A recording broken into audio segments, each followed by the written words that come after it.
What up, YouTube? So I've been learning about this trend that started around 4 to 5 years ago where professionals would react to television or movie portrayals of their job and tell you whether it was realistic or fake. So today we're going to get into it. This channel, Legal Eagle, is a lawyer. We're going to watch him react to a couple different shows, Better Call Saul, It's Always Sunny in Philadelphia, and he will tell us if the portrayals of courtroom drama were real or not. I hope you like it. Make sure to sub if you like the content. Let's get into the video. Oh my god. Oh no. All right. This is a perfect example of sometimes the evidence just speaks for itself. This is... That sounds like something someone would say in a movie. Think like a lawyer. Hey, I Legal can't Eagles, think of anything I would want to do less. Today we're going to review Better Call Saul Episode 1. Be sure to like and subscribe to make sure that you never miss out on a future lawyer reacts. And of course, be sure to leave your comments in the form I feel like I should do what he says because he's wearing a suit. Do you feel that way, chat? Do you think a lot of his success is due to the fact that he's well groomed and in a suit and you want to do what he says? He does look the most lawyer of anyone I've ever seen. If we were all held responsible for what we did when we were 19. He's practicing his spiel in the bathroom. Move cam. Good idea. These boys.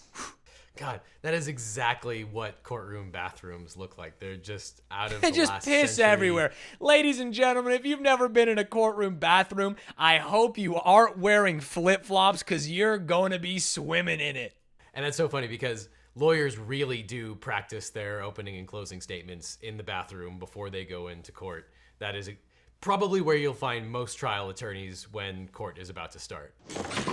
Oh, to be 19 again.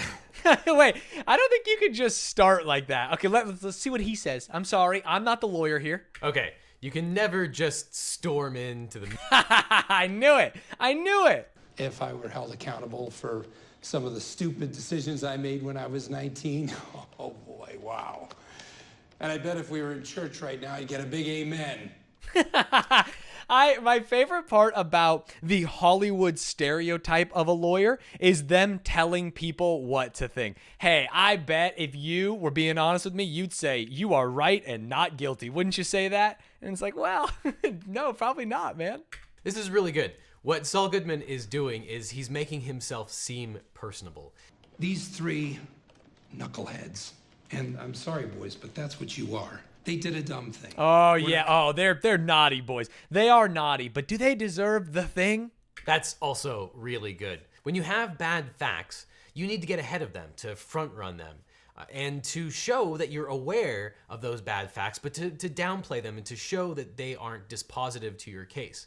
So I like what he's done. He's actually making his own clients seem personable. They're young, they're knuckleheads, as he put it. He is making them seem relatable, but also showing that they have made a mistake and trying to get ahead of whatever bad facts are against his case. Trespassing, it's a bit of a reach, don't you think, Dave? I love telling the other counsel that it's a reach. Oh man, I really like this as well. So what Saul Goodman has done here is reminded the jury of two and only two facts, because a trial is really, really complex, and he just wants them to focus on two things that are particularly good for his case. So he points out that no one... One, they're naughty boys, they're little knuckleheads, and two, can we really call it trespassing? Case. And I think that that is a very good way of going about your closing argument. So far, so good, Saul. These three young men, near honors students all.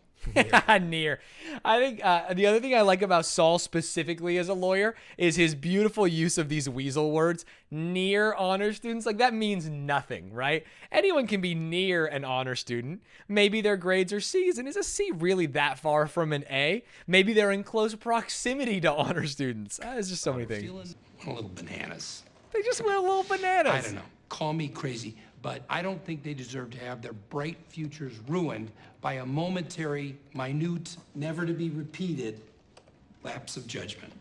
You're bigger than that. It's really good. There are two rhetorical devices that Saul Goodman is using here to great effect. The first is that he is referring to the dramaturgical. So he is The putting fuck is the dramaturgical? the jury up on a stage, showing them that people are watching. Oh God, what have they done?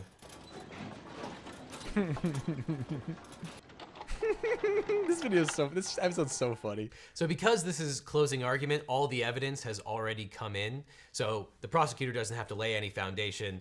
All of that has already been established during the course of the trial. Look, I'm through the net phone now, dude. Oh, no. What are you doing, man? I'm getting it. Get this out of here. All right. Let me do it. I got it. All right. All right. Oh, my God. He's not liking this. Oh my God. Oh no. All right.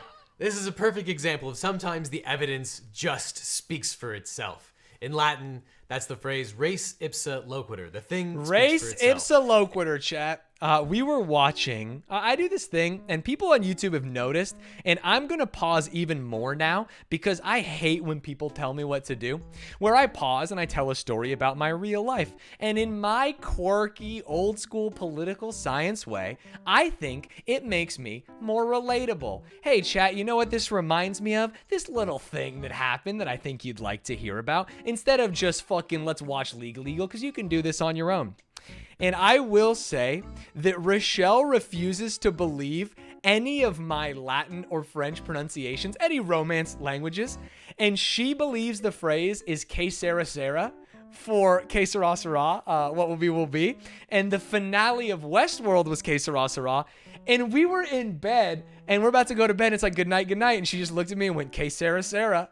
And I could not stop laughing. I don't know why she doesn't believe me. Que sera sera. She thinks it's Spanish. I don't know. But when I see Latin, it makes me think of that fun story from last night. I will if you will, loser. All right. They look at him and he goes, hey, don't worry about it. 3 defendants, 2,100, which, by the way, bargained what I did for them. They going to jail, ain't they? So since when does that matter? They had sex with a head. Ain't nobody tell you. So I guess in this case, Saul is a public defender. As you may know, there are 2 types of government attorneys in this context. There are the prosecutors who are employed by the state to actually prosecute those alleged of crimes. And then there are also public defenders who provide a defense to those who can't afford one. Now, that only... Could you imagine, chat, if you will, a world where I am not famous rising star Twitch streamer Nathan One Night Stand Stanz, and you show up to the courthouse awaiting your lawfully appointed public defender, and my goofy ass walks in the room? Hey, what's cracking, gamers? What'd you do this time? That would be a fucking nightmare. How's $2,000 sound? $2,000 for one hit. One hit. Plus you get to learn from the best. Okay, I probably don't need to tell you how unethical it is for an attorney to go out and pay people to fake an injury and basically defraud some poor victim. But is that not the invisible hand of capitalism? What are we talking about?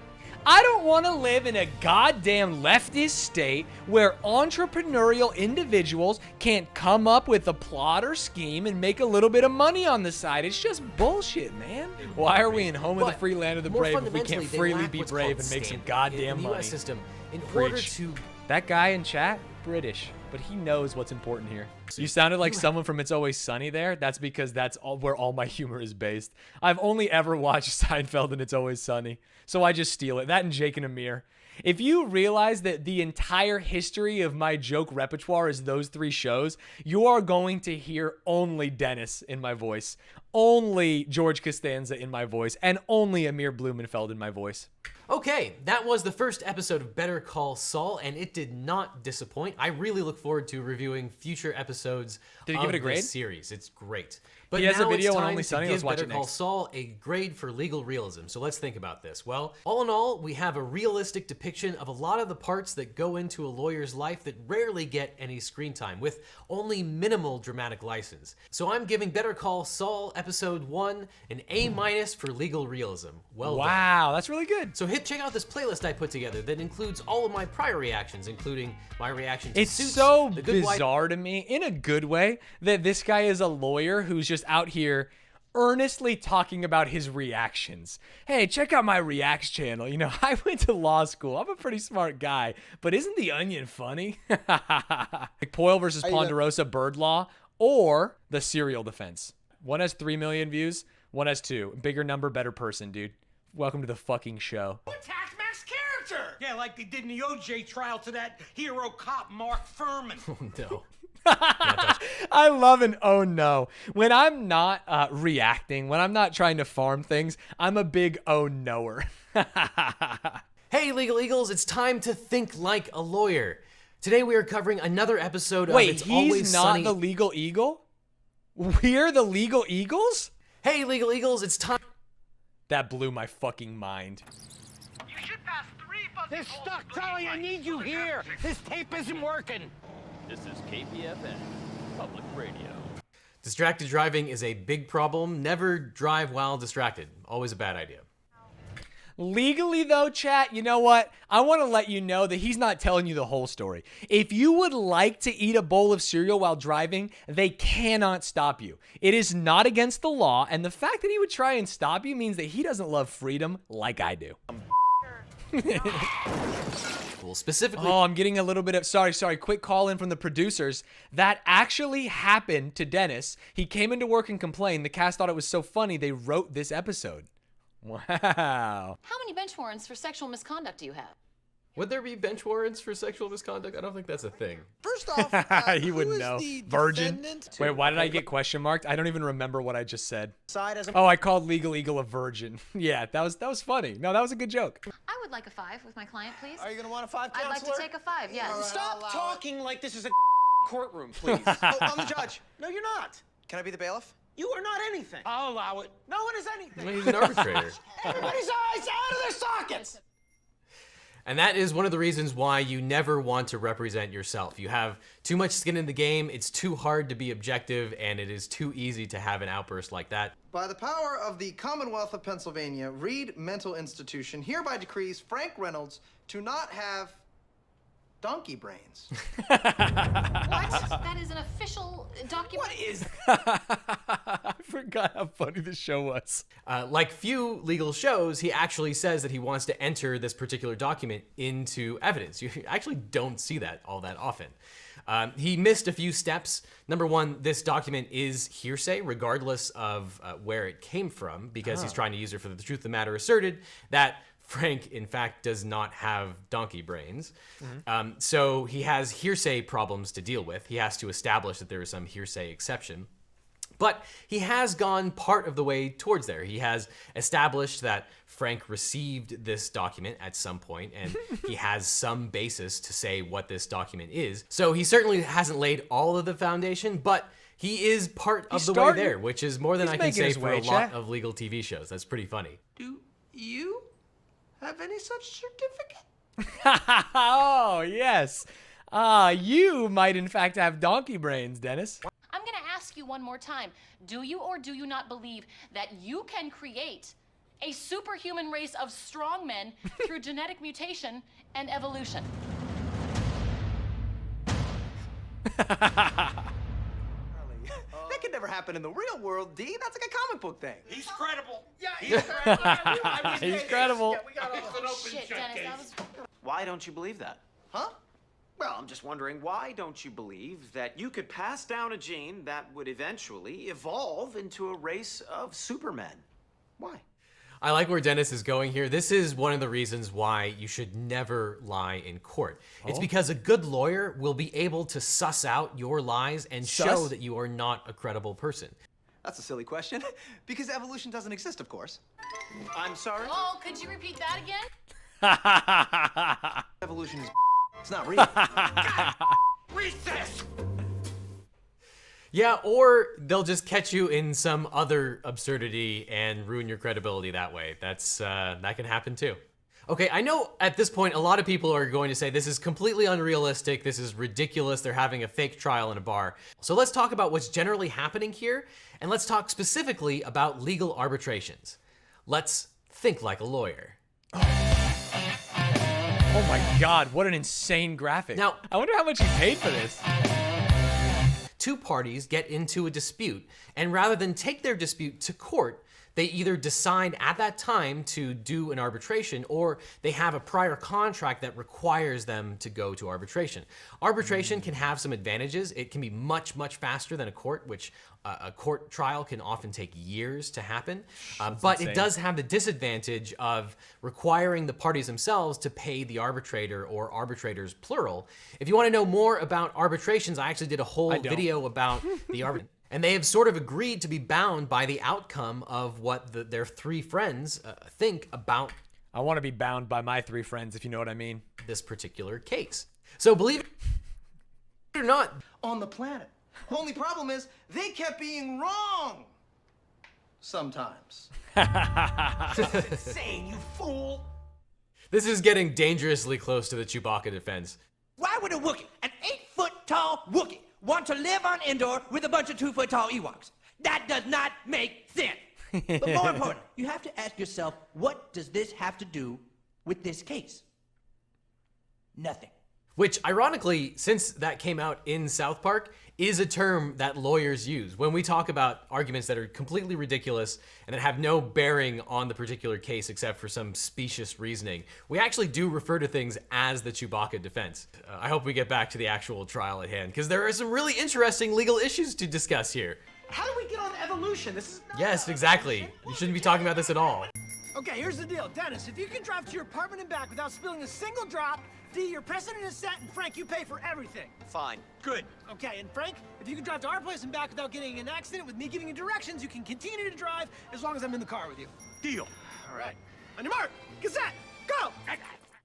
This is amazing. This is a great way to resolve this particular dispute. The parties are... Excuse me? Agreeing to the facts. They're basically creating an objective test to determine whether Frank was negligent in the first instance based on... If you had told me that this was the part that was the most reasonable view, I would not have believed you. And they're all agreeing to these terms. So they're setting a metric by which everyone can agree. This is amazing. I can't believe this is coming as a result of this stupid show. All right, here we go. Oh, hey, yo. Hey, come on. Oh no, I think I know where this is going. You make up your mind. DeAndre, shut up. Oh no. Classic. And this is why the law is hard. Sometimes there are just gray areas that won't be resolved. That's what you take from this? Me and Charlie? There's too many trials. Oh no. Let's just have her pay for it and be done with this. All right, that's it. Let's go. I'm going back to the bar. No, because Charlie was giving the... I was only... You son... God damn it! Is that a just outcome? I'll have to think about that. But it's a good lesson I that love the sometimes post-edit the note. law is... And sometimes you get screwed because everyone else is in the majority. Sorry, D. All right, now it's time to give this episode a grade for legal realism. See? They actually have a lot of good arguments, ending with an objective test to determine who is reasonably at fault. This was an enormous treat for me as a practicing lawyer and someone who really enjoyed all those philosophical debates in law school. I am so happy that this episode... He looks like the type that would enjoy those philosophical debates in law school. But If It's Always Sunny was way better than the last one. Thank so you, I'm going to Henry. give this episode of It's Always Sunny a solid B. A solid B. That's pretty good. Do you agree? Leave your objections down below and check out my other reactions where I will see you in court. What a crazy YouTube channel this is. I like it. Did you guys like it? If that's a B, I wouldn't want him representing me. I mean, he's just looking at, like, do they do things? You watch it already? I thought it was pretty good. You know what? I might even subscribe. I thought that was quite an interesting channel.